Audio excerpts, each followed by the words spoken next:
आज हम कुरान के उस पहलू को उजागर करेंगे जिसे हमने गिलाफों में लपेटकर ताकों पर सजा दिया है, हालांकि हमें उसकी सबसे ज्यादा जरूरत थी। दोस्तों, आज जरा अपने मुआशरे पर, अपने घरों पर और अपने हालात पर एक नजर डालें। हम एक ऐसे दौर में जी रहे हैं जहां शायद ही कोई घर ऐसा हो जो बीमारी से खाली हो। किसी को शुगर है, किसी को ब्लड प्रेशर, कोई कैंसर जैसे मूजी मर्ज से लड़ रहा है तो कोई डिप्रेशन और जहनी दबाव का शिकार है। हमारे अस्पताल मरीजों से भरे पड़े हैं, जगह नहीं मिलती। मेडिकल स्टोर्स पर दवाई लेने वालों की लाइनें लगी हुई हैं। हर घर में खाने की मेज पर रोटी के साथ साथ दवाइयों का एक डब्बा भी लाजमी मौजूद होता है। हम अपनी सेहत के लिए, अपने प्यारों की जिंदगी के लिए लाखों रुपए खर्च करते हैं। हम बेहतरीन डॉक्टर्स के चक्कर लगाते हैं, महंगे टेस्ट करवाते हैं, और ये सब करना चाहिए। इलाज करवाना सुन्नत है, दवा लेना तवक्कुल के खिलाफ नहीं है। लेकिन अफसोस, सद अफसोस, इस सारी भाग दौड़ में, इस सारे इलाज में हमने उस सबसे बड़े तबीब को भुला दिया जिसने बीमारी भी पैदा की और शिफा भी। हमने उस किताबे शिफा को भुला दिया जो हमारे घर के ताक में रखी धूल चाट रही है। जरा अपने गिरेबान में झांक कर देखिए। हमें डॉक्टर की दी हुई एक छोटी सी गोली यानी टैबलेट पर तो पूरा यकीन है कि ये मेरा सरदर्द ठीक कर देगी, ये मेरा बुखार उतार देगी। लेकिन हमें अपने रब के कलाम पर वो यकीन नहीं रहा कि ये मेरा कैंसर भी ठीक कर सकता है, ये मेरी लाइलाज बीमारी को भी शिफा में बदल सकता है। हम कुरान पढ़ते हैं तो सिर्फ सवाब के लिए या किसी के मरने पर बख्शने के लिए। हमने ये मान लिया है कि कुरान सिर्फ रूह के लिए है, जिस्म के लिए नहीं। हम भूल गए कि ये वही किताब है जिसे पढ़कर सहाबा कराम सांप के डसे हुए का इलाज कर लेते थे और वो फौरन खड़ा हो जाता था। मसला कुरान की तासीर में नहीं, हमारे यकीन में है। हमारा यकीन दवा पर 100% है और दुआ पर शायद 10% भी नहीं।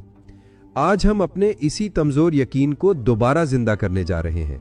आज हम कुरान को सिर्फ एक मजहबी किताब के तौर पर नहीं, बल्कि एक रूहानी अस्पताल और एक आसमानी दवाखाने के तौर पर देखेंगे। आज का हमारा मौजू है कुरान बतौर शिफा। क्या कुरान से कैंसर और जादू का इलाज मुमकिन है? आज हम जानेंगे कि अल्लाह ने कुरान को दवा बल्कि शिफा क्यों कहा।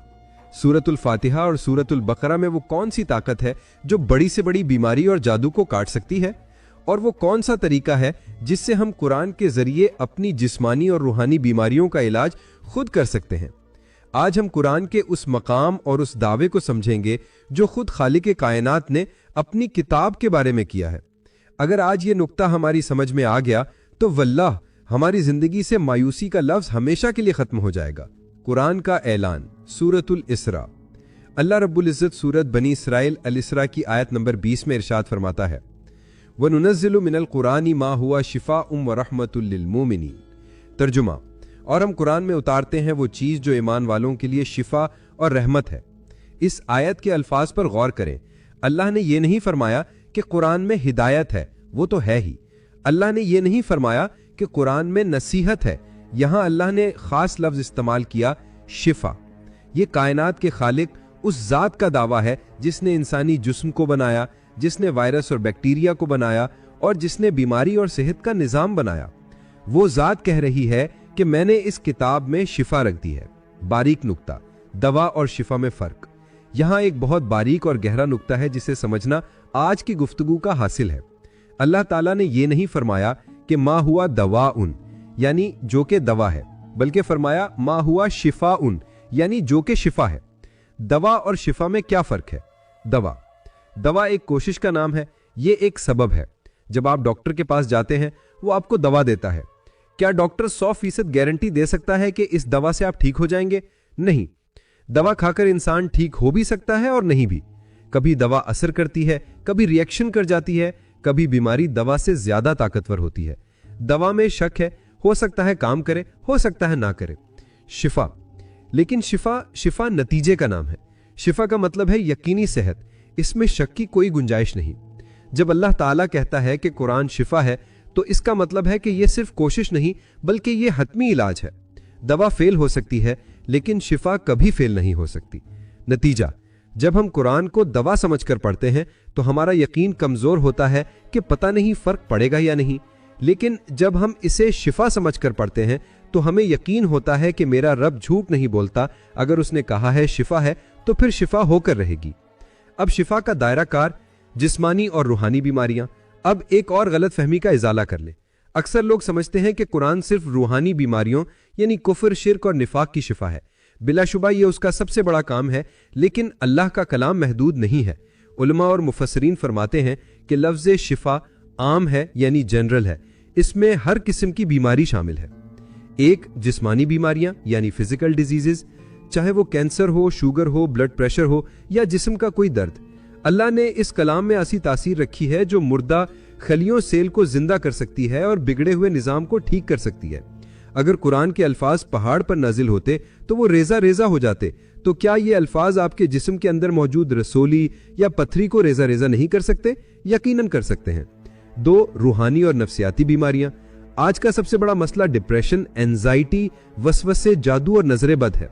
मेडिकल साइंस के पास इन चीजों का कोई हतमी इलाज नहीं है, वो सिर्फ दिमाग को सुन करने वाली गोलियां देते हैं। लेकिन कुरान इन बीमारियों की जड़ पर काम करता है। ये दिल को वो सुकून देता है, अला बिज़िक्रिल्लाहि तत्मइनुल कुलूब, जो दुनिया की किसी फार्मेसी में नहीं मिलता। शर्त, लेकिन मुसलमानों के लिए यकीन की ताकत। लेकिन दोस्तों, यहां एक शर्त भी है।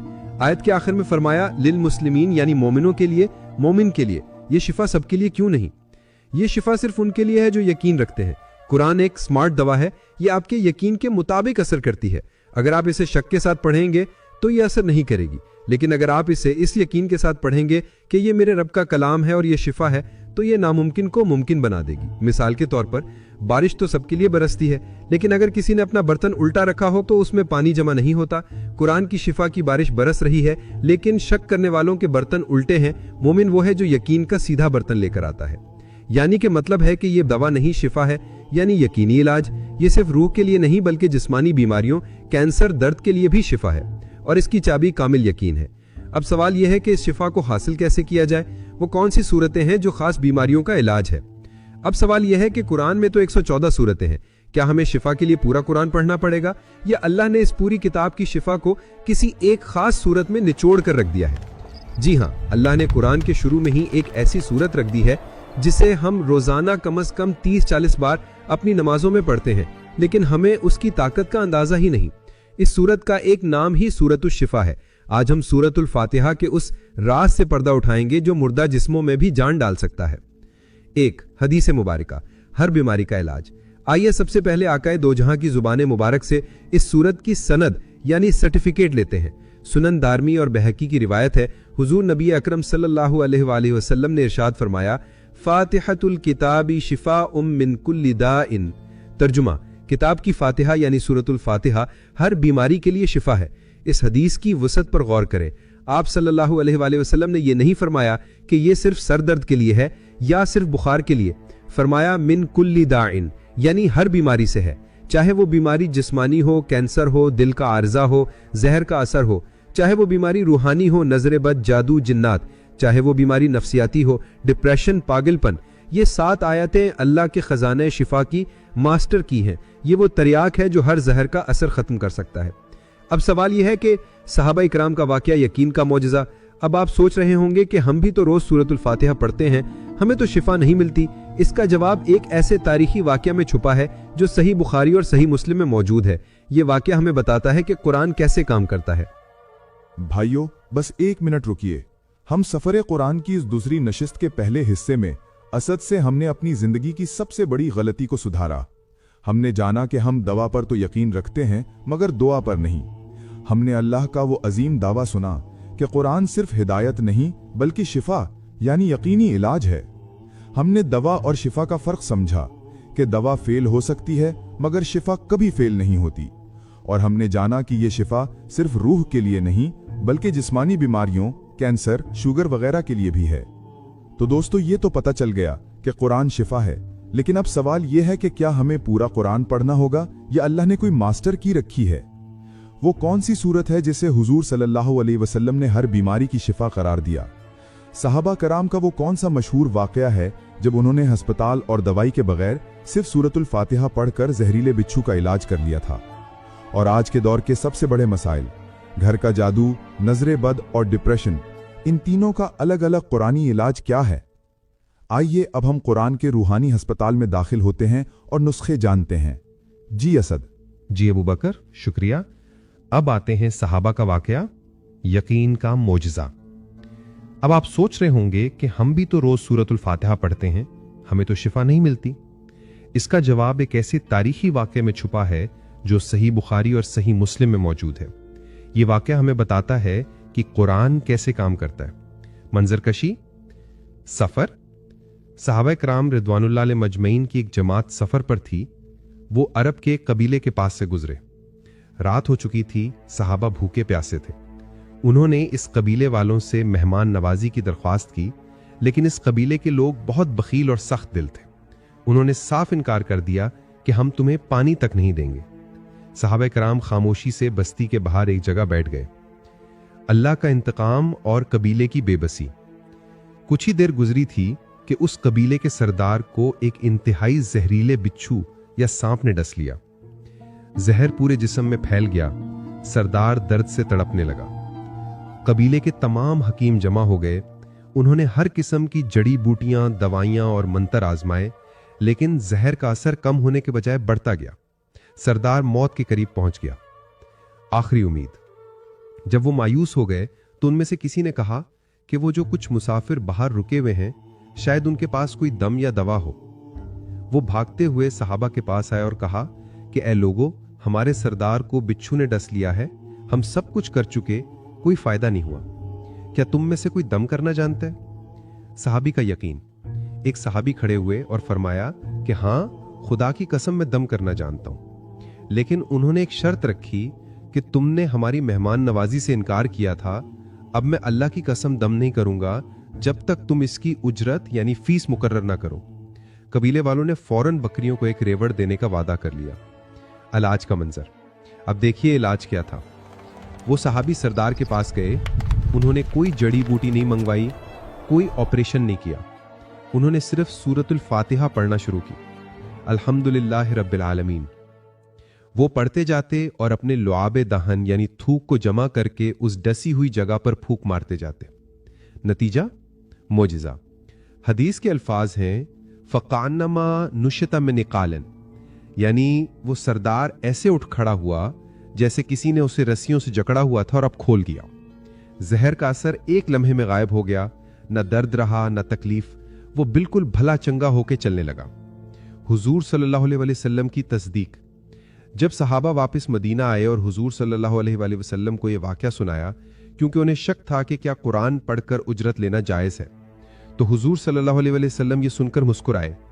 आप सल्लल्लाहु अलैहि वसल्लम ने हैरत और खुशी से पूछा, वमा युद्री का अन्नहा रुकियतुन, तुम्हें कैसे पता चला कि यह सूरतुल फातिहा एक दम यानी मंतर है? फिर आप सल्लल्लाहु अलैहि वसल्लम ने फरमाया, तुमने बिल्कुल ठीक किया।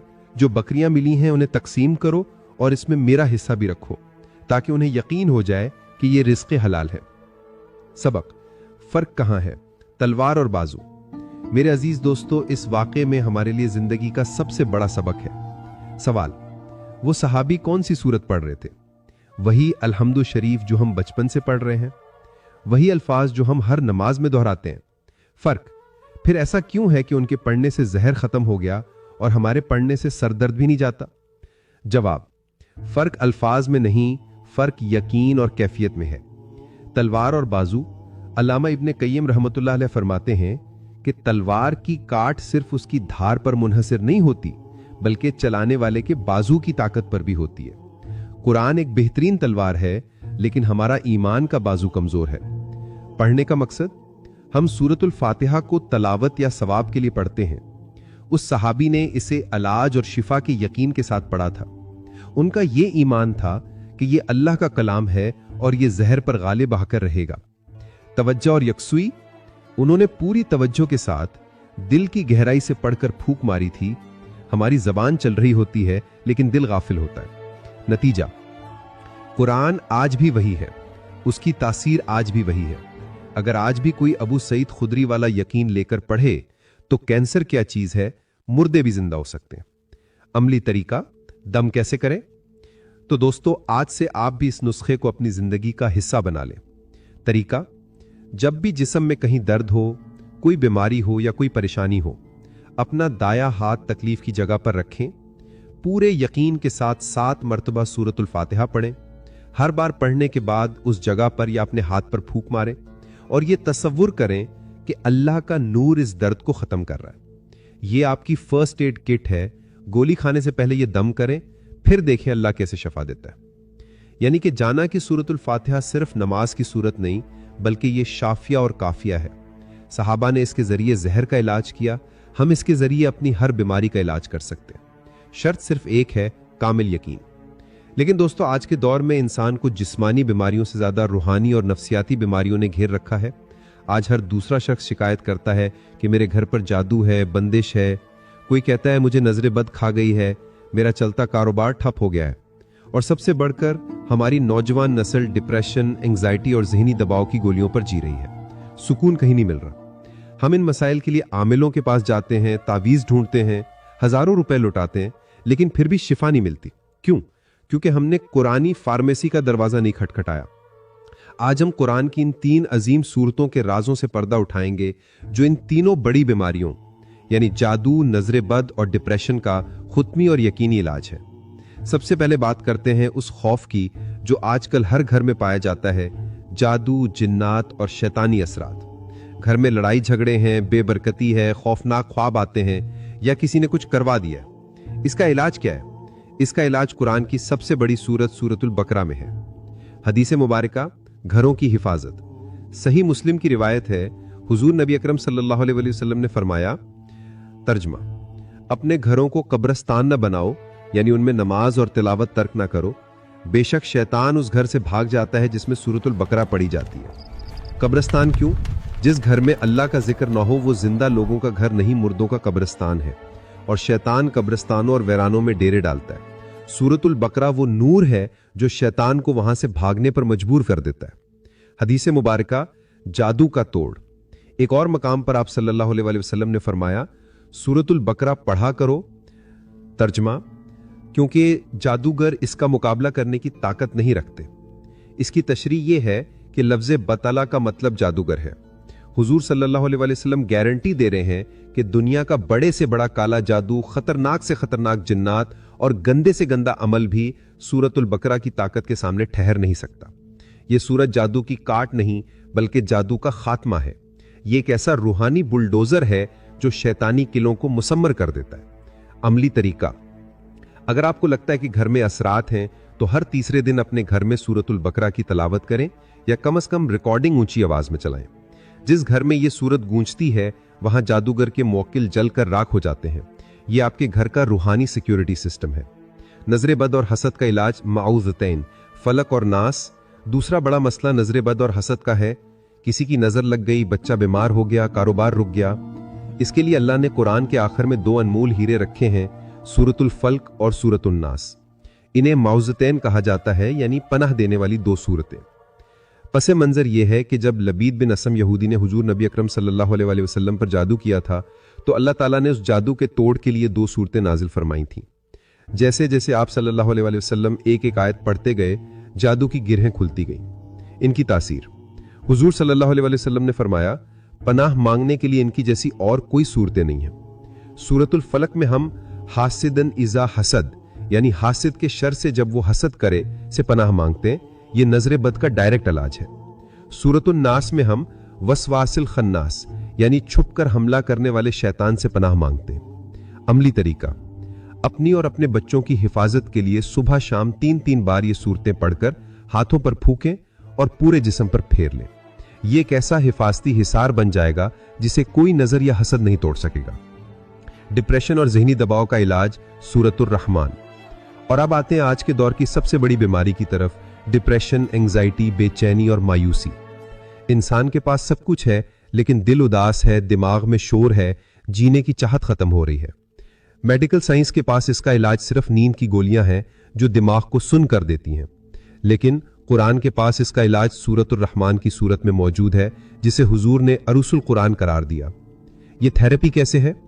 डिप्रेशन की सबसे बड़ी वजह नाशुक्री और मनफी सोच होती है। इंसान सिर्फ अपनी महरूमियों को देखता है।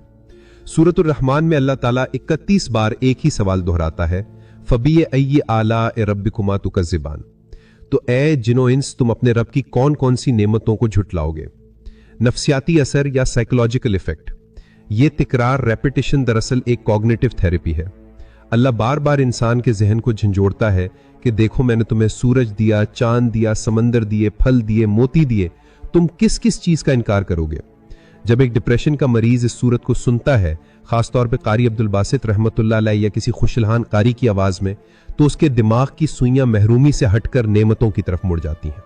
उसकी तिलावत की सौती लहरें दिल की धड़कन को एतदाल में लाती हैं और दिमाग के उन खुलियों को सुकून देती हैं जो टेंशन का शिकार होते हैं। अमली तजर्बा, आज भी दुनिया भर में हजारों लोग गवाह हैं कि जब वो शदीद ज़हनी दबाव में थे, उन्होंने आंखें बंद करके सूरतुर रहमान सुनी तो उनके दिल से बोझ उतर गया और वो रो पड़े। ये रोना डिप्रेशन का निकलना और रहमत का उतरना था। यानी अगर घर में जादू या झगड़े हैं तो सूरतुल बकरा चलाएं, अगर नजर बद या हसद का डर है तो मौज़तैन पढ़ें, और अगर दिल उदास और परेशान है तो सूरतुर रहमान को अपना साथी बना लें। भाइयों, बस 1 मिनट रुकिए। इस दूसरे हिस्से में हमने कुरान के हैरत अंगेज नुस्खे जान लिए। हमने सहाबा का वाकया सुना कि कैसे उन्होंने यकीन के साथ सूरतुल फातिहा पढ़कर सरदार का इलाज किया। फिर हमने 3 बड़ी बीमारियों का हल सीखा। जादू और जिन्नात के लिए सूरतुल बकरा, जिसे पढ़कर शैतान घर से भाग जाता है।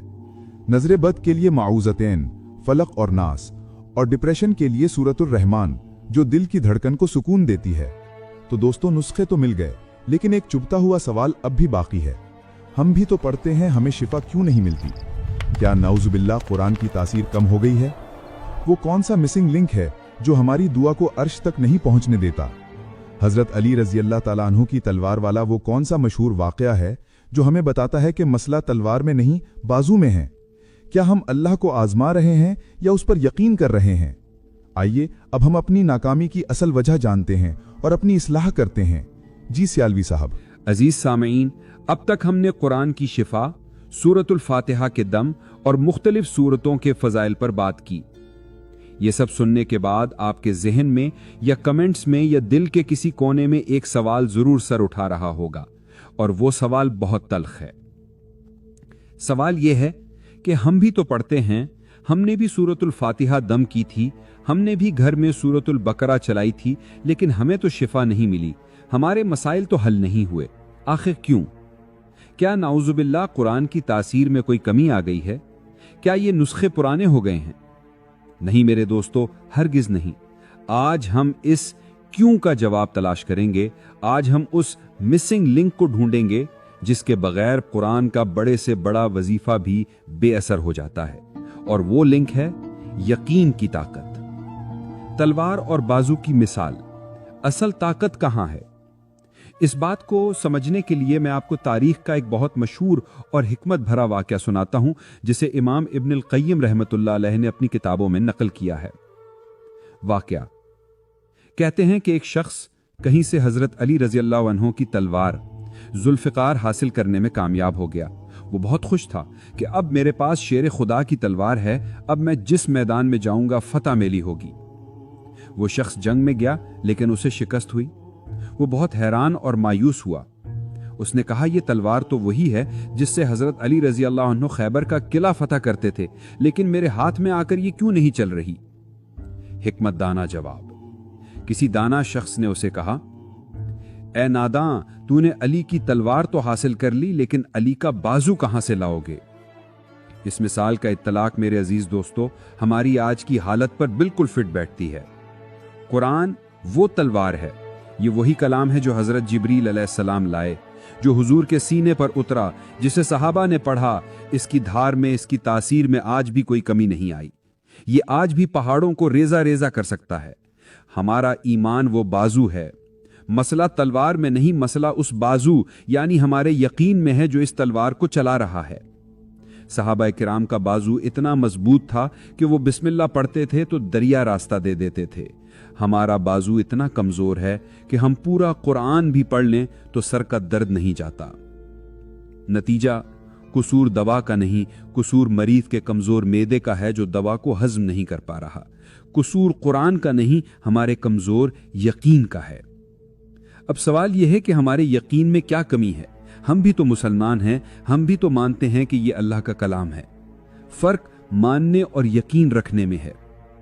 हमारा रवैया आजमाइश, यानी चलो ये भी करके देख लेते हैं, डॉक्टर की दवा भी खा रहे हैं, साथ में दम भी कर लेते हैं, शायद फर्क पड़ जाए। हम अल्लाह के कलाम को आजमा रहे होते हैं, हम टेस्ट कर रहे होते हैं कि यह काम करता है या नहीं। याद रखिए, अल्लाह को आजमाया नहीं जाता। जो अल्लाह को आजमाता है, अल्लाह उसे नाकाम कर देता है। अल्लाह की बारगाह में शायद की कोई गुंजाइश नहीं। मोमिन का रवैया, कामिल यकीन।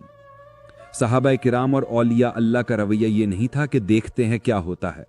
उनका रवैया ये था कि मेरे रब ने फरमाया है कि इसमें शिफा है, तो अब यह नामुमकिन है कि शिफा ना हो। अगर मुझे शिफा नहीं मिल रही तो मेरे अमल में कमी हो सकती है, लेकिन इस कलाम की तासीर में शक नहीं हो सकता। वो नतीजे की परवाह किए बगैर कामिल भरोसे के साथ पढ़ते थे। प्लेसीबो इफेक्ट और ईमान। आज साइंस भी कहती है कि अगर मरीज को यकीन हो कि यह दवा इसे ठीक कर देगी, तो सादा पानी भी इस पर असर करता है। तो सोचिए, अगर एक झूठे यकीन में इतनी ताकत है, तो कुरान के सच्चे यकीन में कितनी ताकत होगी। लेकिन शर्त यह है कि वो यकीन दिल की गहराइयों में उतरा हुआ हो। शक शिफा की सबसे बड़ी रुकावट है। हदीस मुबारका, हुजूर नबी करीम सल्लल्लाहु अलैहि वसल्लम ने फरमाया, अल्लाह से इस हाल में दुआ करो कि तुम्हें कबूलियत का कामिल यकीन हो। जब आप पढ़ रहे होते हैं और दिल में वसवसा आता है कि पता नहीं ठीक होगा या नहीं, फलाने भी पढ़ा था, उसे तो फर्क नहीं पड़ा,